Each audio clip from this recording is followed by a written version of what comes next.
छिछोरपना, एक लीचड़पना, लद्दड़पना, उस time literally फटा था ये शो। क्या कर रहे हो यार, बस कर जाओ और नीचे मत गिरो प्लीज। घटियापन है ना इस शो में, वही इसका यूएसपी है। लेकिन आज के टाइम में जो तारक मेहता के हाल है भाई, ना ही आए तो अच्छा। मैं तो कह रहा हूं टीवी पे भी उसको निपटाओ, खत्म करो कार्यक्रम। हमारे पास जो है कहने को और ज्यादा छिछोरी बातें हैं और ज्यादा घटिया हरकतें हम कर सकते हैं, लेकिन वो टीवी पे नहीं की जा सकती, क्योंकि ना ये पूरी तरह एडल्ट कॉमेडी भी नहीं है, लेकिन ये उस लाइन को ना कहीं छू के मतलब अगर आपने शो देखा है ना, कहानी नहीं होती उनके पास, क्या कर रहे हैं इससे तो टीवी पे बैठ रहे। तुम्हारी दादा सुनते ही मजा आ जाता है जीवन का।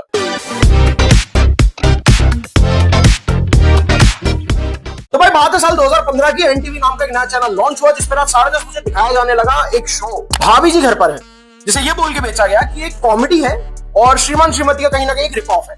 लेकिन भाई मजाक नहीं कर रहा हूं, क्रांति की तरह आया वो शो। जो फटा है ये शो, जो आज वायरल कहते हैं ना जिसको, उस टाइम लिटरली फटा था ये शो। इसके जो एक एक डायलॉग थे, आई लाइक इट से लेके सही पकड़े से लेके दादा, 9 ठैया बच्चे और एक प्रेग्नेंट बीवी, मतलब ये क्रेजी था। और जनता ने इसे दोनों हाथों से गले लगाया, एकदम लैपअप कर गई जनता इसे। टीआरपी चार्ज इसने फोड़े और मतलब तारक मेहता की जगह आगे खड़ा हो गया कॉमेडी में कि हाँ अगर ये तारक मेहता है तो ये भाभी जी घर पर है। और अब पूरे 11 साल बाद इन्हें लगा कि जब जनता पागलों की तरह से टीवी पे देखती है तो क्यों ना थिएटर में भी इसको डाल दिया जाए, क्या पता हमारी फिल्म देखने भी जनता आ जाए। तो इन्होंने वही किया। इन्होंने उस 20 मिनट के एपिसोड से 2 घंटे की पूरी एक फिल्म बनाई। फिल्म का नाम है भाभी जी फन ऑन द रन, जो इस हफ्ते थिएटर में लगी है। मैंने उसे देखा और अब मैं आपको इस रिव्यू में बताऊंगा कि आपको फिल्म देखनी चाहिए या नहीं। तो चलो शुरू करते हैं।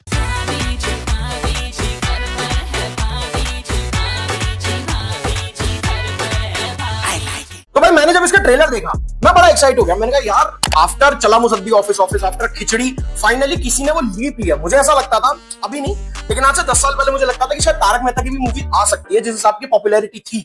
लेकिन आज के टाइम में जो तारक मेहता के हाल है भाई, ना ही आए तो अच्छा। मैं कह रहा हूं टीवी पे भी उसको निपटाओ, खत्म करो कार्यक्रम। लेकिन भाभी जी घर पर है कि इन्होंने फिल्म बनाई है, वही कैरेक्टर्स हैं, कुछ नए कैरेक्टर्स ऐड करे हैं। तो जो भी ये पूरा मसला मसाला है वो मैं आपको बताता हूँ। प्लॉट से शुरू करते हैं।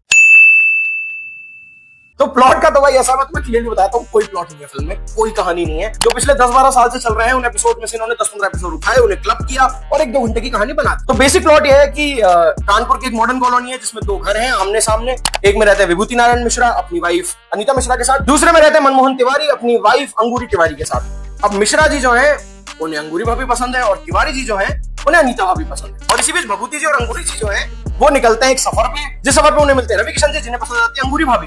और वहीं रवि किशन जी के जो छोटे भाई हैं यानी कि मुकेश तिवारी जी जिन्होंने वो कैरेक्टर लेकर आए, उन्हें पसंद आती है अनीता भाभी।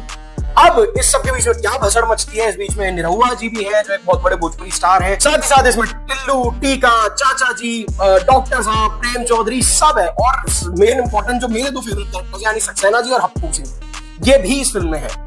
ये सब मिलके क्या भसड़ मचाते हैं। क्या अंगूरी भाभी और अनीता जी रवि किशन से और मुकेश तिवारी से शादी कर लेंगी और भभूति जी और तिवारी जी को छोड़ देंगी, इसके बारे में पूरी कहानी है। अब क्लियर कट भाषा में मैं तुम्हें बता देता हूँ कि भाई मैं इस शो का फैन था।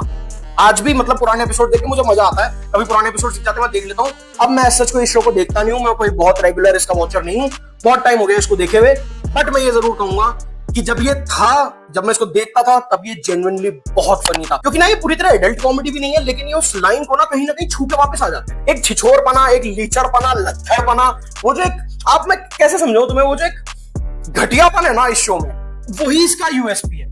कि ना ये कहानी जो है आपको परिवार की बता रहा है, लेकिन छिछोरपने से भरी हुई कहानियां हैं। और वो जो फ्लेवर है ना इनकी भाषा का, जिस तरीके से कानपुरी भाषा का यूज करते हैं, वो अगेन मुझे बहुत पसंद है। लेकिन अब अगर मैं ये सोचूं कि ये फिल्म बनी क्यों, तो उसकी सीधी सी वजह मुझे ये लगती है कि भाई इन लोगों को ये समझ में आया कि हमारे पास जो है कहने को और ज्यादा छिछोरी बातें हैं और ज्यादा घटिया हरकतें हम कर सकते हैं, लेकिन वो टीवी पे नहीं की जा सकती। तो जब आप फिल्म देखोगे तो आपको समझ आएगा कि भाई जो ये कर रहे हैं ना वो ये टीवी पे नहीं कर सकते थे, फिल्म में ये कर सकते हैं, क्योंकि वो एक डिफरेंट मीडियम है। और भाई छिछोरपने में, गंदगी में इन्होंने कोई कसर नहीं छोड़ी है भाई।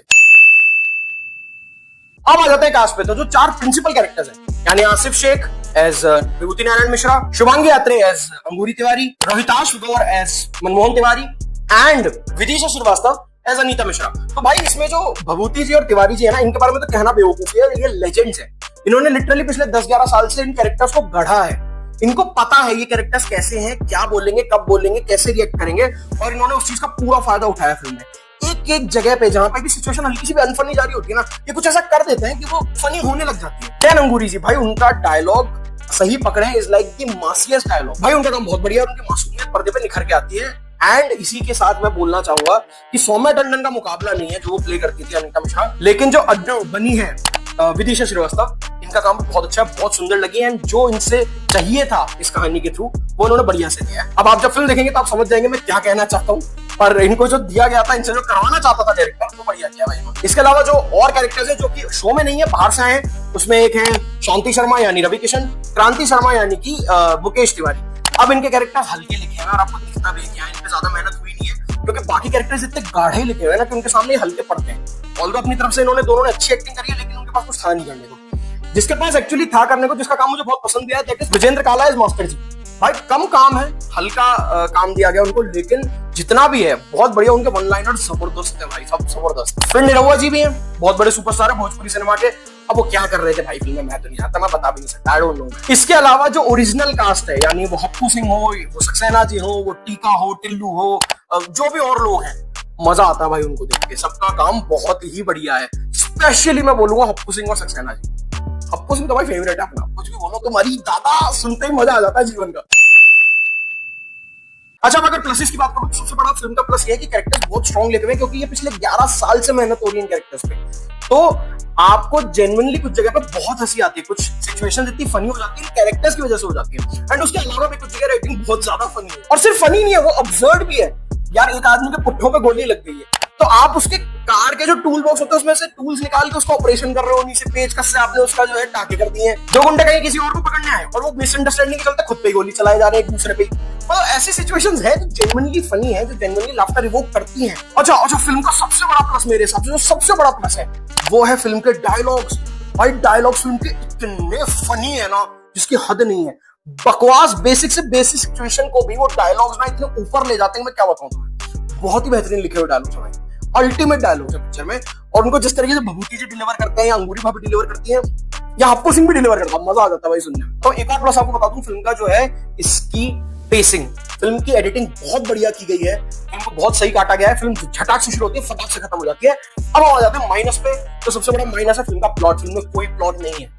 अच्छा, प्लॉट खिचड़ी में भी नहीं था, लेकिन फिर वहां पे जोक्स इतने जबरदस्त थे ना कि आपको प्लॉट की कमी महसूस नहीं हो रही। फिल्म की कहानी कैसी भी हो, जोक्स पर सेकंड की रफ्तार से आ रहे थे, तो आपका ध्यान ही नहीं जा रहा था। यहाँ पे बीच बीच में डैम्प आता है, आपको महसूस होता है कि यार ये बहुत कोशिश कर रहे हैं, हंसा नहीं पा रहे हैं, क्या कर रहे हैं, इससे तो टीवी पे बेटर। दूसरा माइनस है जो कि नए कैरेक्टर्स है ना, वो उतना लाफ्टर इवोक नहीं कर पाते जो पुराने कैरेक्टर्स जो टीवी से फिल्म में लाए हैं।